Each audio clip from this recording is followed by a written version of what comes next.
Welcome to the Advantage Live show. My name is Adam Gullett. I am the Director of Growth with Century 21 Advantage Realty in the beautiful state of Kentucky.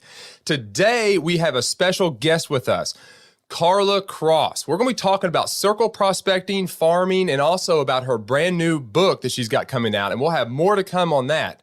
So in the meantime, sit in. It's at the lunch hour. Grab a sandwich. Hopefully you're not too hungry. And if you are, hopefully you've got some food sitting there and you're ready to eat while we go into this great conversation with Carla Cross. I want to say personally, thank you for being here. If you're watching this outside of the live, please put in the comments, #TeamReplay. Also, if you're not watching live and you have any kind of questions for us, feel free to leave that in the comments as well, because we will go back and answer those.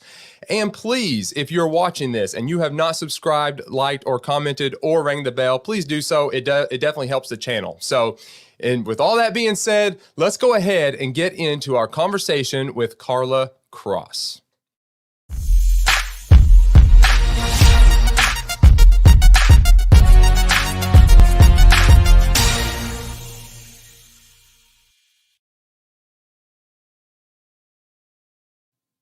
Okay, before I bring Carla onto the show, let's give a little bit of an introduction about who Carla Cross is, because I tell you what, she's got a really good resume and I'm excited for this conversation.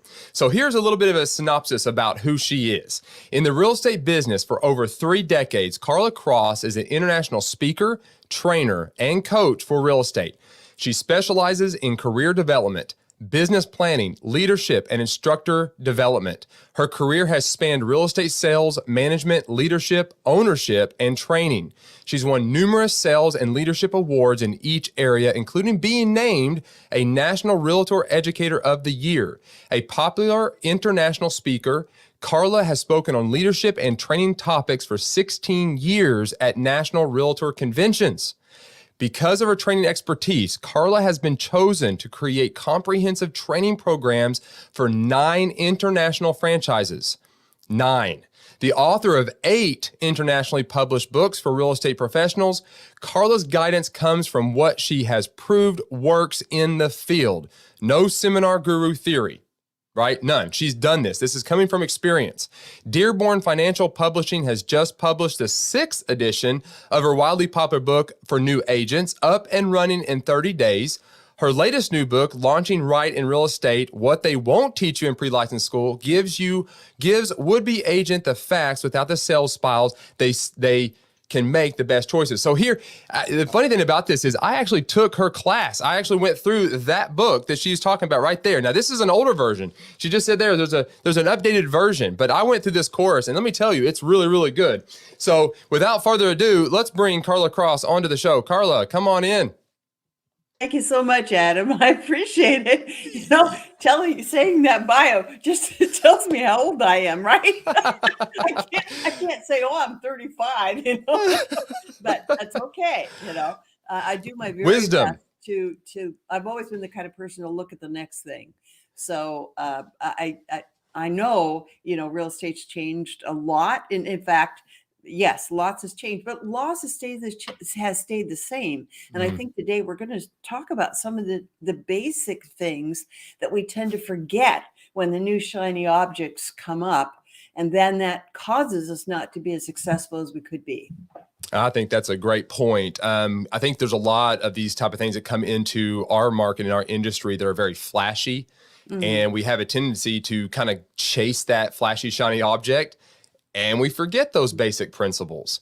And I think that's what I've enjoyed about your book and your writing, is it just keeps us at those basics, the things that work, the things that technology and things like that maybe aid and help with, but ultimately still is at the core of what we do. And so, and that's kind of one of the topics for today, is kind of diving into one of those more traditional, if you will, ways of marketing. But before we kind of get into that meat a little bit, let's just kind of talk about you personally and share with us a little bit about your journey in real estate, and from maybe even the beginning to where you are now, and kind of all that your bio encompassed, if you don't mind. Oh, sure. Well, I always say, tell people when I'm speaking that I do come from a closely related field to real estate, music. What in the world does music have to do with it? And I'll tell you, Adam, for a few years, I didn't get it. But what I have a degree in, I started playing when I was 4. And so I basically played piano and flute in every kind of venue you can imagine. I worked my way through college and graduate school playing piano in bars, which taught me a lot about human nature when I started selling real estate, right? I go, that's nothing new, you know. No shockers. But at first I couldn't figure out how does my background help? Because in music school, you don't do business planning. You know, you don't do lead generation. Now, when we started playing music jobs, we had to go out and get the jobs, right? So I got some experience in that. But anyway, fast forward, my husband was a radio disc jockey on major radio stations, and I had been teaching music, piano and flute in college. But he got a job in Seattle, where I am in it now, still in the suburb. And so we moved, but that was at the end of the Boeing slump. So I couldn't get a really great college teaching job. So then he went into real estate for a short period of time. I followed him. But Adam, what I discovered was, first, nobody probably ever died for lack of music. But everybody needs shelter. And so I found it fascinating and challenging to work with people who had shelter needs. And of course, since I was a new agent, I knew nothing about nothing. And one time my boss said, well, that's okay. As long as you deal with with the first-time buyers, you know, 1 more week's worth than they do, I hope. You know, because Adam, then there was no training. I mean, I don't even think GRI had started. So no companies at that time had training. So it was basically go out there, make every mistake in the world. And if you're really tough, you'll keep going. So one of the things that it taught me about myself is I'm really tough. I'm too stupid to know when to give up. So I just kept slogging through it. And my first full year in real estate, I sold 50 houses. Now that sounds like a lot, but the average commission was $500. So I had to sell that many just to make a living. Gotcha. But I found it fascinating. So anyway, fast forward again, I had been a college music professor. And so when they asked me, they said in my company, we're starting a training school. Would you like to teach? I go, sure. I knew nothing about organization of courses or anything like that. I just knew my subject, and I was comfortable in front of people. So at any rate, so I started there. Then, and this kind of segues us into that book you said, and thank you for giving away this book. Yes. Launching Right in Real Estate. I got to tell you guys too, watching, you'll probably get more out of this book if you've been in real estate 6 months to a year, because people look back and they go, "Guy, I wish I would have known that." You know that, Adam. You know that it takes us a couple times around until we go, oh yeah, you know, or maybe I heard it once, but I got to hear it again when I need it. So at any rate, so what I'd done, because I hired a lot of new agents, and by the way, I'm very proud of the fact that when I hired the new agents, more of my new agents got in the top 10% of my 600 agent company than by far anybody else's in their first year. Wow. So my promise to you guys is, if you follow the plan in up and running in 30 days, you will make money probably fast. There you go. So anyway, what happened was I was handing out all these sheets of paper to these new agents. And one of them came to me and said, why don't you put it in a book? so I Good advice. Yeah, it was. It never occurred to me, right? So I was walking through the convention, the NAR convention, and I saw this Dearborn Publishing, booth. So I walked in. There was an editor. I told him the idea. He goes, sure, well, we've been looking for a book like that. So that was the first iteration of launching. And this is different than that book, but it's got some of the same things in it. So that's how it happened. And then for up and running in 30 days. And by the way, this I'm going to send you the new version so you have it. There we go. All right, perfect. This is the 6th edition. So about every 5 years, Dearborn comes to me and says, time for a new edition. So there are lots of new things, technology, new ways of lead generation, but there's a lot of basics obviously in it too, because just like I know as a pianist, the basics of playing never change. The only Yes. way we get really great at things, to master things, is to master the basics. Yes. And then we add all the frou-frou and the interpretation in ourselves. In real estate, we like to do it the other way. We say, I'm going to do it my way. I'm going Mm-hmm. to, and what we don't understand is we're improvising and we don't know the tune. Yeah, So that's we good. end up with kind of a mess and we Mm-hmm. don't know how to organize it. That's good. So that's basically how I got here and how I got these books started. They are a result, as you said, Adam, and thank you, a result of my working with agents to create this stuff in a real estate office. I have no patience for these gurus who gather this stuff up, not knowing if it works, but it's saleable. Yes. I'm going to sell Yes. you more cards. I'm going Yes. to, whatever Yeah. it is. And it just drives me crazy. And I always want to say to them, you go manage a real estate office and help people, and then you'll know what works. That's absolutely true. That is absolutely true. So, and kind of what you had said, when you got into real estate, there wasn't really like GRI wasn't really around. So you didn't really have these ways of doing business. A lot of agents were just kind of stumbling around doing these type of things. So you saw this need. I find it interesting that you're at a convention and you just, thought, hey, you know what? There's Dearborn, and there's an editor sitting right there, and boom, you got a published book that's now been read by and taught out of by thousands of agents. And Yeah. I think there's a lot of lessons just even in that. It's being there, being present, and being okay with asking. So there's a lot of information there just in what you did there. So that's really neat. So I guess that's probably what led you down the road. There was a missing piece in real estate where people were just stumbling around, and that's how you ended up becoming the author. And I guess without a better term, coach, that trainer, that type of person. Yeah, exactly. And it's like, as a musician, I know that I cannot improvise on nothing. I have to have a format. I have to have a process. And music has set processes that you learn, and then you can improvise around them. So what I kept trying to figure out, and I finally figured out, was an accurate process that if someone followed that accurate process, they would create a career. And it's the same thing you do when you're teaching somebody to play the piano or the flute. You have to have an accurate process. And a lot of these things I see published, I was a CRB instructor for 12 years, I guess. Okay. Going around the United States, teaching managers management principles. CRB is certified real estate broker. So I went around the United States, and one of the things we were teaching was business planning. People, managers, owners would come up to me and give me their startup plans for new agents. And Adam, a lot of times they were recipes for disaster. Because they weren't prioritized. And I know, and we all know. Yes. We're going to do the easy stuff first. Absolutely. I mean, come on, let's be honest.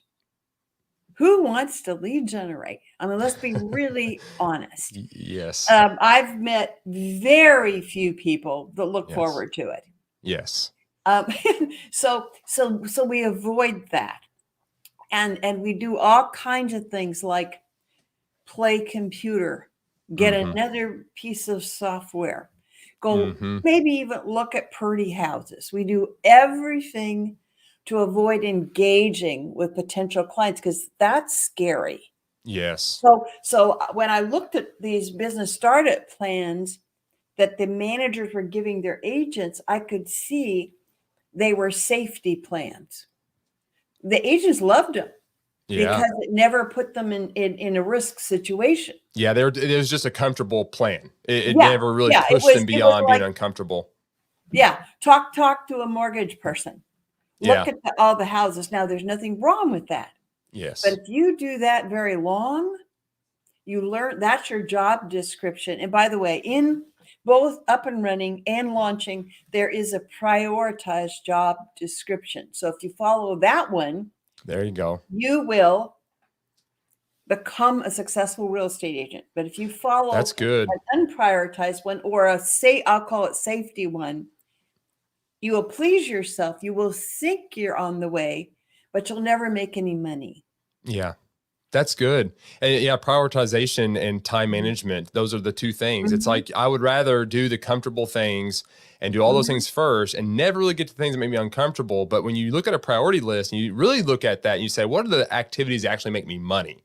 Like in real estate, what is actually growing my business? You're right. They're not the easy things. They're the more difficult, hard things. And that's kind of one of the things we're going to probably be talking about like now is the farming, circle prospecting, those type of things, because you can't hide behind a computer when you're doing that thing. Now, before we do that, though, I want to bring up a comment that Alex Cantrell just said. He said, fake gurus are absolutely everywhere. It is mind-blowing. Nice to hear from someone with actual experience. There you go. Oh, thank you. Thank you. I really appreciate that. Yeah. Yeah.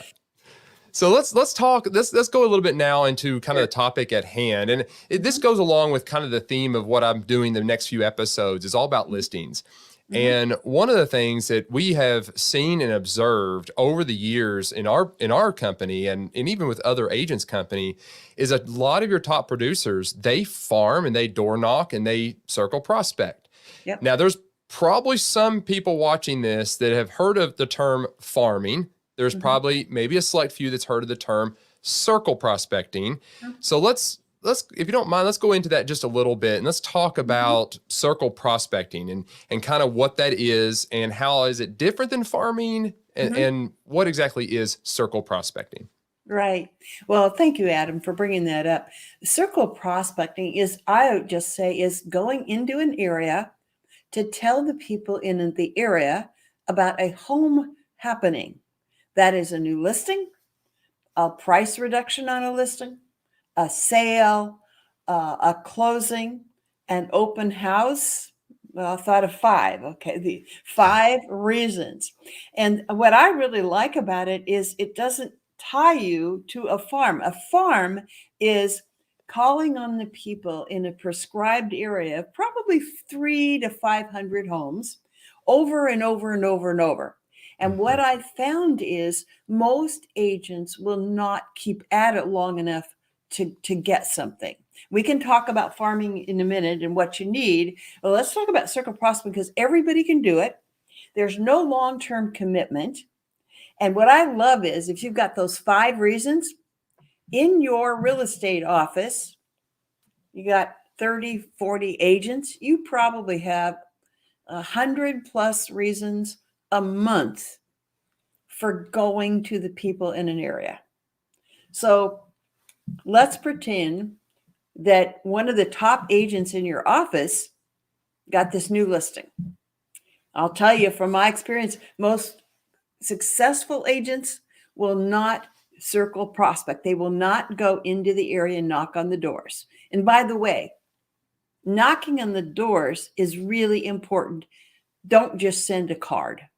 I live on top of a hill. It is a development, but it's 2 acres. And you got to walk up the driveway to get to my house. I get cards all the time. I have never had an agent come to my door. Now, you think I'm going to turn myself in to have some stranger who sent me a card? Maybe once in a great while, but don't count on it. So newer agents or agents that want more business, you got time. So the reason I love circle prospecting is you've always got a reason. So you go to that top agent, you say, George, you just listed the Smith home. Are you going to go around to people in the area and tell them about it? George says, no, I'm not going to. You say, can I do it? And then you talk to the seller so they know what's going on. You go, you have 2 questions. You want to tell them about the home happening, whatever it is. Do you know anyone that might be interested in this home? First question. Now, what I love about circle prospecting too is, especially I know when I was a new agent, remember I had no training, nothing, came from music. Circle prospecting gave me a reason. Mm. I don't have to memorize some sleazy script, or I probably shouldn't use the word sleazy, but a clever script. I don't have to memorize it. I can just be myself. Mm-hmm. And I want to tell them about the home so they know. Mm-hmm. And I want studies show that people move within 17 miles of their last home. So the people in the area probably know somebody that would like to move there. So my first question is, do you know anyone that might be interested in the Smith home? Second question is, have you been thinking of moving, maybe downsizing or upgrading, whatever? You get two questions, but the first one is the soft, easy one. Now, you probably get no's the first time. Why? They don't know you. But what I love about circle prospecting too is pick an area that has enough turnover that gives you reasons to go again. Now, that home, if it's priced right, it's going to sell, right? Mm-hmm. So it sells. So you go back to the agent, George. George, I see the Smith home just sold. Are you going to circle prospect, tell people about it? George says, oh, no, I don't do that. May I do that? Sure. Now, always tell the seller what you're going to do, so it's no surprise. So I go back. Now, the second time, they're going to go, oh, I remember you. Mm-hmm. Because, see, I'm the only agent that's going to bother. Now, my agents in my office would get one good lead from about 50 homes. And right now in our area, the average commission is $15,000. There you go. How many So of those how do you long does need? it take you? Yeah. How long does it take you to knock on 50 doors? Now, they're not all going to be home, and have something to leave, but don't make yourself the top of the thing. Make your little bio at the bottom, right? It's not about Yeah. you. Put a little bio. Okay. So, so 50 homes, it might take you up to 2 hours. You get one lead that turns into attraction. It turns into a transaction. In our area, it's 15,000 for 2 hours. Mm-hmm. So that is my experience. Now, here's the deal. The more times you go back to that same area for a home happening, the more chances you have to form relationships. That's Now, right. I did that when I was a new agent, man. I knew nothing about nothing, right? So my boss told me, farm, do this, do that. I did everything. I had to make money, and I just said, yes, boss. And I didn't really know what I was doing, but I did it. So I farmed a small area. Here's what you learn. Now, when you circle prospect the same area, it kind of becomes farming, right? Right. Yes. What happens is you keep going back, you form relationships. Your worst problem will be they're going to invite you in for coffee and you can't get out. But they're going to tell you all the gossip. That's right.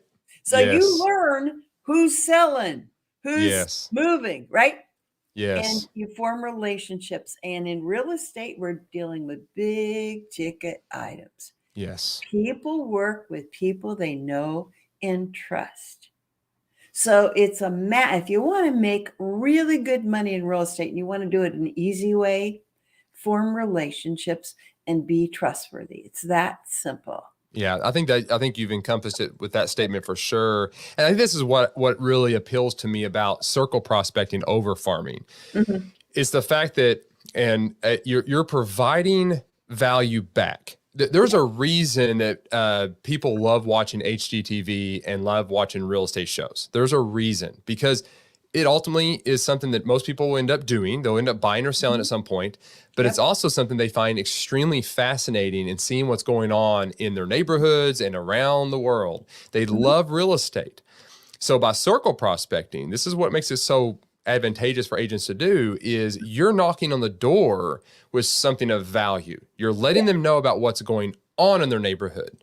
And then you become the source of that information. So I think, even though the statistic is, 1 out of 50, and that's probably more like the immediate results. Like if you go knock on 50, you're probably converting one. Correct me if I'm wrong, but I'm thinking that's like the answer to the immediate response.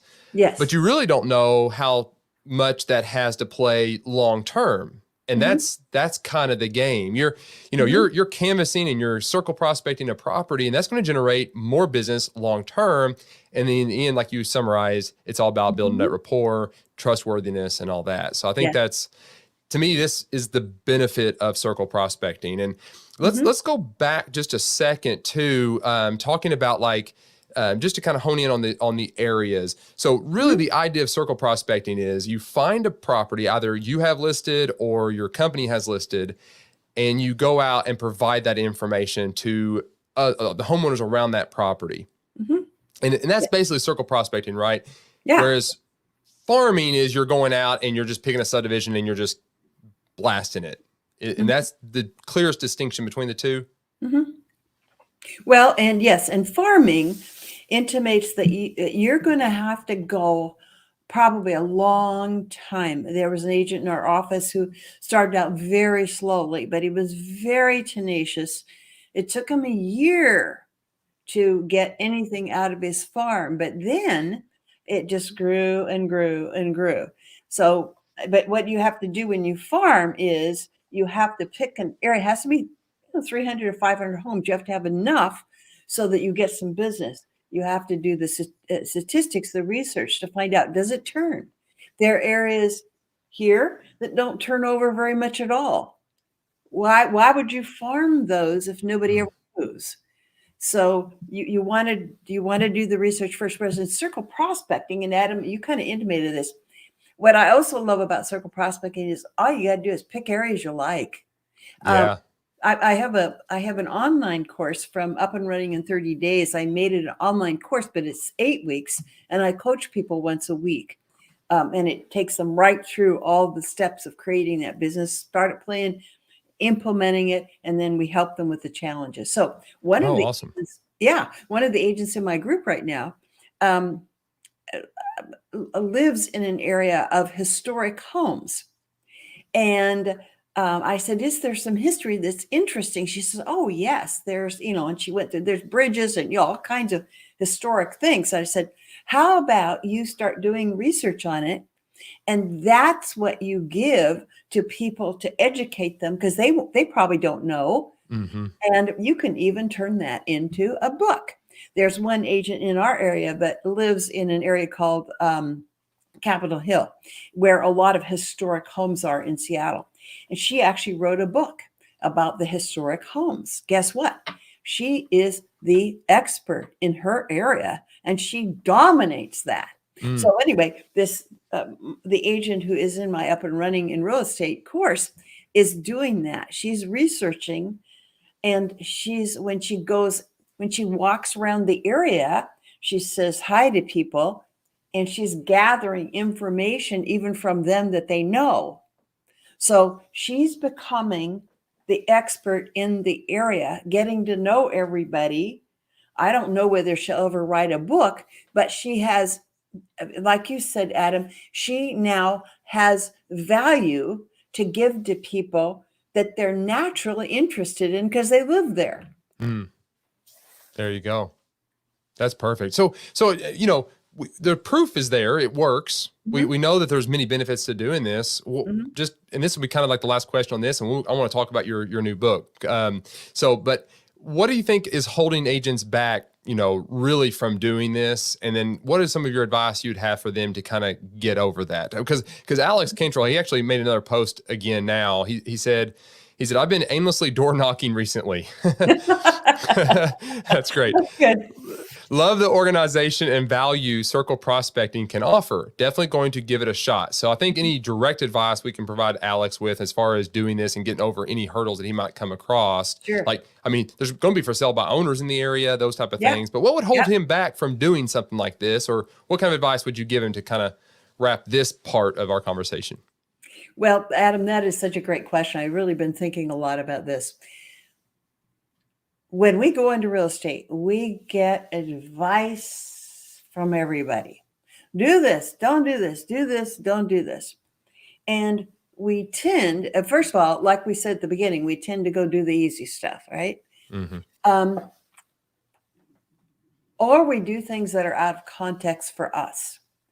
And And we avoid a lot of things, especially those things that don't have immediate payoff.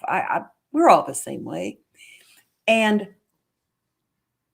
it takes commitment and belief to start doing something like circle prospecting. Because I was talking to one agent the other day, and she was disappointed because she said, well, I knocked on 16 doors. I didn't get anything. I said, what's your average commission? She goes, 15,000. I said, so you thought you'd knock on 16 doors and make 15,000. I couldn't help it because That's it good. was so out of reality. But somebody told her. So she thought she got cards. She was in a good company. She was a nice person. They were just going to come and force her to sell them something, So anyway, so the reason people don't circle prospect is, number one, it's not the latest shiny object. Mm-hmm. And number two, it takes persistence. Today, I'm going to teach a class in how to write an effective biography. And by the way, those of you listening, if you go on my website, carla-cross.com. Oh, no, go to, my blog, Up and Running in 30 Days. And on that blog, it says something like free resources, I believe. And one of those is how to write an effective biography. And the reason I bring that up is, Adam, when we're new, we don't know. Yeah, thank you. When we're new, we don't know what to do. And sometimes people tell us to do things that we put off. Mm. And one of those things is writing your biography. So every once in a while, I go on a company website to see how many people have told me who they are. Now, when I get Facebook requests, you know what I do? I look who the friends are, and then I look to who they are. Adam, 3/4 of the time they have no info. Yeah, there you go. So I'm not going to friend them. Yeah. I don't know who Mm-hmm. they are. And they're missing an opportunity. It's called free. Mm-hmm. And when you're new, take advantage of free. Yes. So Yes. that's just a little example of the things people tell you what to do, but you put it off because you don't see the relevance of creating a brand at the time. Anyway, if you go to the website, you'll see I take you right through the questionnaire, how to write it, and what to watch out for. That's excellent. Yeah. So go check that out, guys. That'd be very helpful. And I think the two words you said there, persistence and belief, is kind of what I honed in on. And I think that's correct. You don't have that instant result. So that persistent part just doesn't come into play. And it does require that consistency with that persistence to see that results. But the belief part, when you said that, I was like, okay, that's kind of it, because you've heard the saying, if I don't believe in something, I can't really sell it. Right. So if you truly believe in the product you're selling and the value that you provide back, if you believe that you have the answer that you can truly help homeowners with the selling of their home, and that is something that's pushing you, that'll help you be persistent in seeing this through. They go hand in hand. Yeah, absolutely right. So I think that was well put. Yeah. Well put. Yeah, and so basically the reason I use that thing about the bio is just it's a small thing, but it also starts establishing our credibility. And a mistake agents make all the time. And I've been working with the new agents, so I know this on the ground. I'm not guruing it, but what they say is, I have plenty of time for you because I'm new. I'll spend whatever time you want. I will be honest. I will follow through. All these empty promises that people have found in the past probably don't come forth. So you don't want to do that stuff. So what do? Well, that's what I help you with when you write your bio. So it's effective. It's really you, and you're not making false promises. So for circle prospect too, you're right, Adam.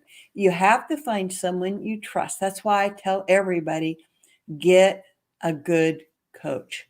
Yeah. Because that coach is going to help you prioritize and keep straight with what you're doing.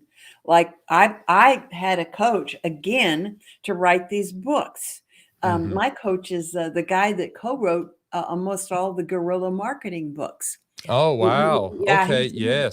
he's awesome. He's a great speaker, and he's a great writer, and he's a wonderful person too. But I've really enjoyed working with him because he helped me bring back some things that I'd forgotten or didn't do, and utilize some things that I just didn't do. Sometimes we copy mediocrity, and we do it as musicians, and Mm, we do it as real estate agents. So it really helps to get a great coach who is going to say to you, you have this talent and skill. Let's develop it together. And here's how you can step to the next level and help you with that path. So, everybody, get a great coach, because what Adam said is so true. That's how your belief in yourself gets cemented. So, you hmm. know you can do it. Yeah, that's good. That's good. Well, thank you for that. That's great advice. I think, guys, there's more to come with circle prospecting. I mean, you got to pick up her book. She breaks it all down. She talks about how it works and many other things. This is just, I mean, this is just one little. I mean, probably what, 3 pages at the most Mhm, out of the whole book. So there's mhm. a lot more in there. So I can't stress enough to check it out. And now we're talking about her books. Let's talk about your new book, launching right in real estate. And I Right. like the little subheading, what they won't teach you in pre-license school. Yeah, they won't. So that's good. So kind of give us a little bit of a background on what was the need for this book, kind of what is the book, and let's go Mhm. from there. Sure. Yeah. Well, as I said, the reason I wrote the book, first put it together, was one of my agents said, quit, why are you handing out all these pages? Put it in a book. So I did it first. And then I just kept working on it and doing new versions of it. But the reason people need the book is whatever your idea of real estate sales is how you will start. Mm, And you may be kind of a natural salesperson type. I'm kind of a natural salesperson type, but I still went down a whole lot of what one of my agents always called a mental cul-de-sac, because I didn't know what would work for me, and I didn't know the path. I just had to find it intuitively. So anyway, I wrote Launching Right in Real Estate to help people. First, I give them some self-analysis tools about whether you will love real estate. I've interviewed so many people, thousands, I think, Adam. I never counted, but I'll bet it's thousands. And they tell me that they want to help people, or if they're being really honest, they think they can make a whole lot of money, yes, but they that's true. don't know what it entails. And I can just tell from talking about them that they will not lead generate. That they just will not.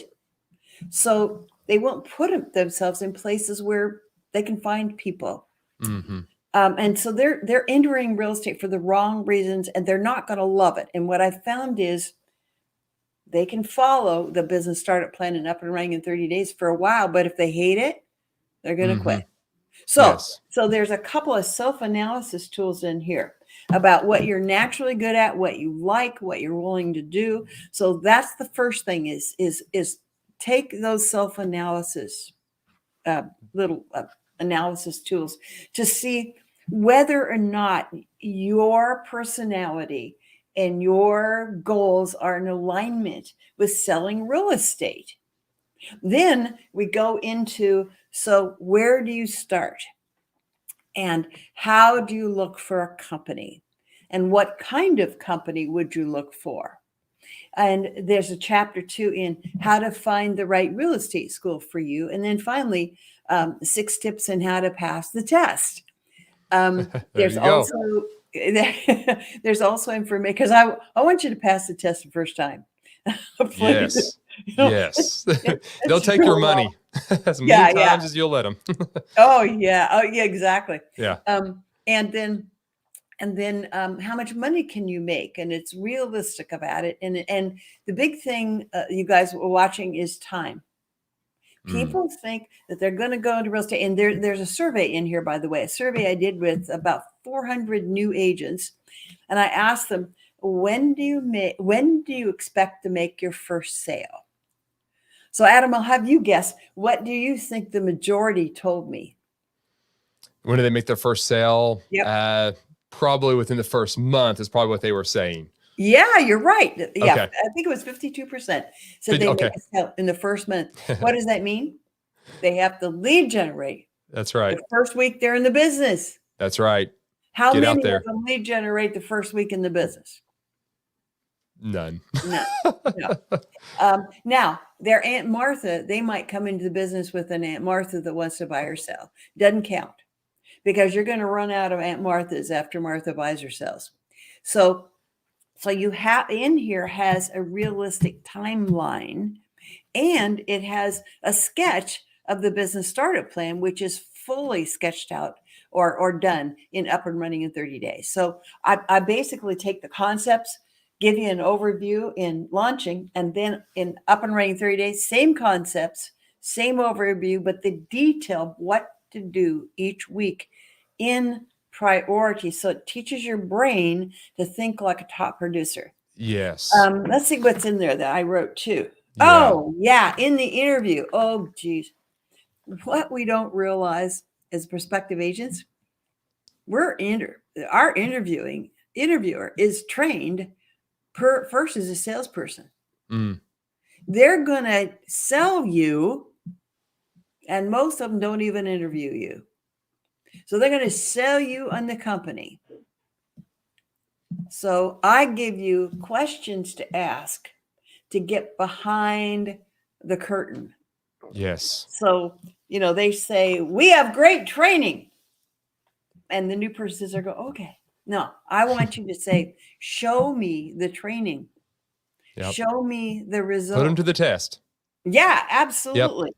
So it has follow-up questions for you to ask, and it has the 5 most important questions for you to ask. But there's 70 some areas that you can go into and how to get behind that curtain, because I want you to know what you're getting into, because it's too late once you've signed up.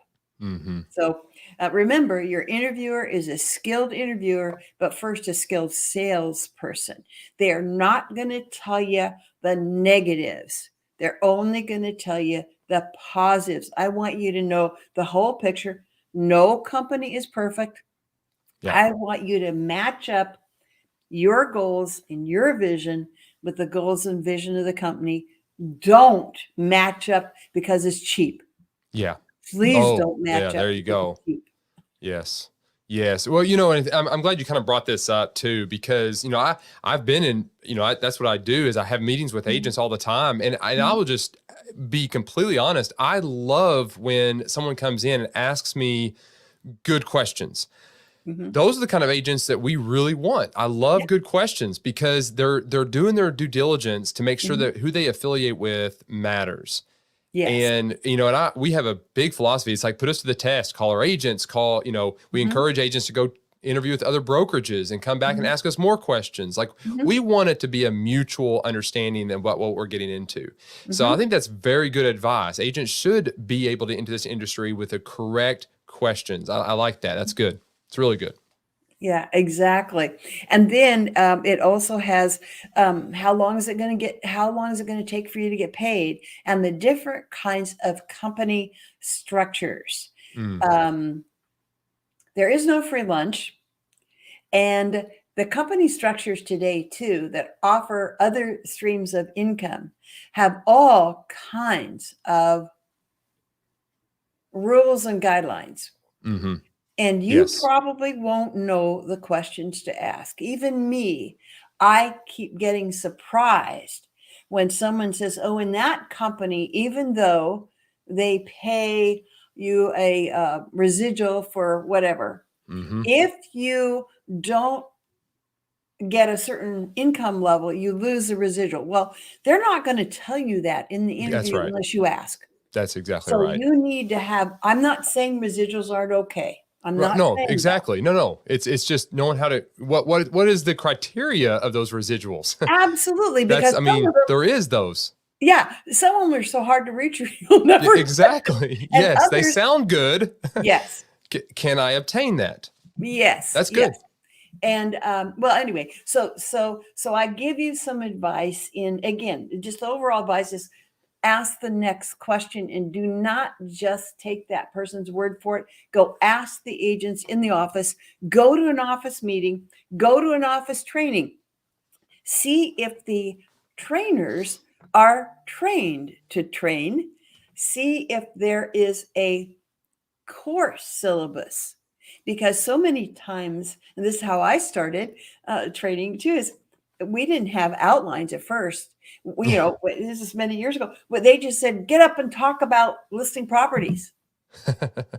Well, that's still going on in some It companies. is. Yes. So that's why, and Adam said, I've written training programs for 9 international franchises. And these all have, curriculum and outlines and instructor outlines, so that we hope it's being taught in a consistent manner. There's still differences because we're human beings. Yes. But look at all that to that's see good. that what you're getting sold is what you're really going to get. Yeah, that's great. That's really, really good.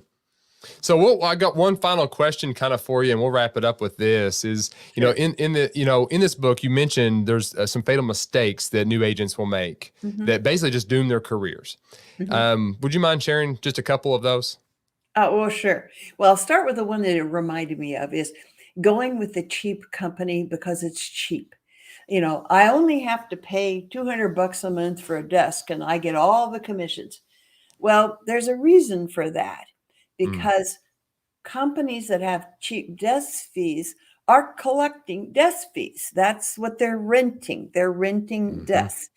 And they can't afford to do training for. I don't care. They can tell you they have training. They don't, because they can't afford to do it, because they're not looking at you. I look at agents as someone to develop. Ooh, I like that. Adam, if you come to me and you want to learn to play the piano, I want to teach you to play the piano. I don't want to sell you a bill of goods and a year later you can't play, right? So I want to help you become a performer. So developing careers means that me as a manager I have the training, I have the coaching, I have the individual help that it takes to help you. Now that all costs money and time. That's what you're paying for, and your expectation is that your career will be developed. Don't fall for this. We've got shiny posters. We'll send postcards out. Well, doesn't make any difference. Yes. It's about you. Think of Adam. If he wants to learn to play the piano, no amount of sheet music makes any difference.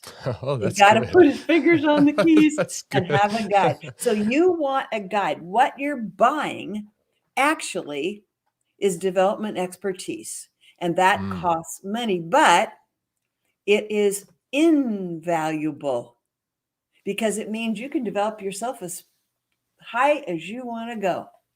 But if you start out and fumble your way through and it's cheap and you're not getting any help, you may decide real estate's not for you. Yes. That may not be the right answer.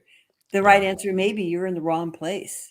Yes, that's absolutely so then true. you have to go. But you see, when you find the right company that will develop you, it is truly, and I know Adam will agree, it's invaluable. You can't pay enough for it. Yes, I completely agree.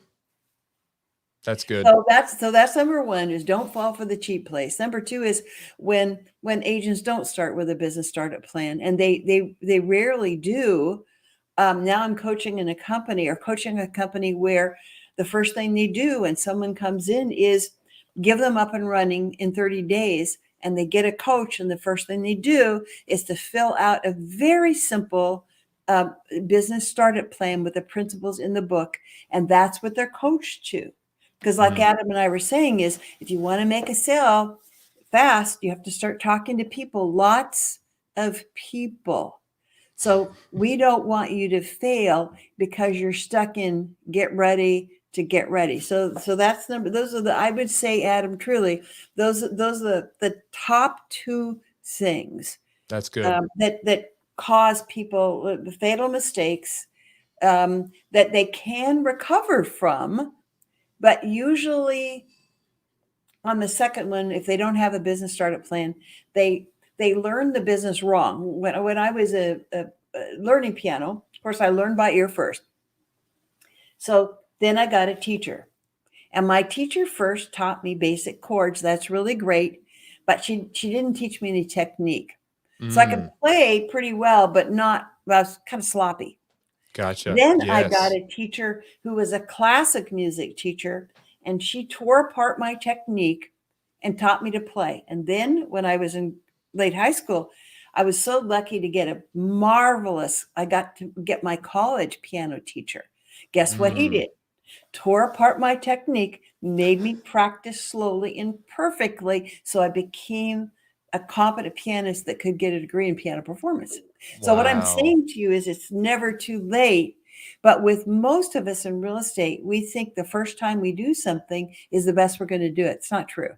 But find a coach who will help you get on track and develop your innate talents and skills.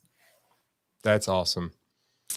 Well, Carla, wonderful advice. I mean, we've got a lot to unpack on this. Guys, you can go back and watch this anytime. Obviously, pick up her books. And on that, Carla, where would, if somebody's wanting to buy your book, where would you suggest they do that?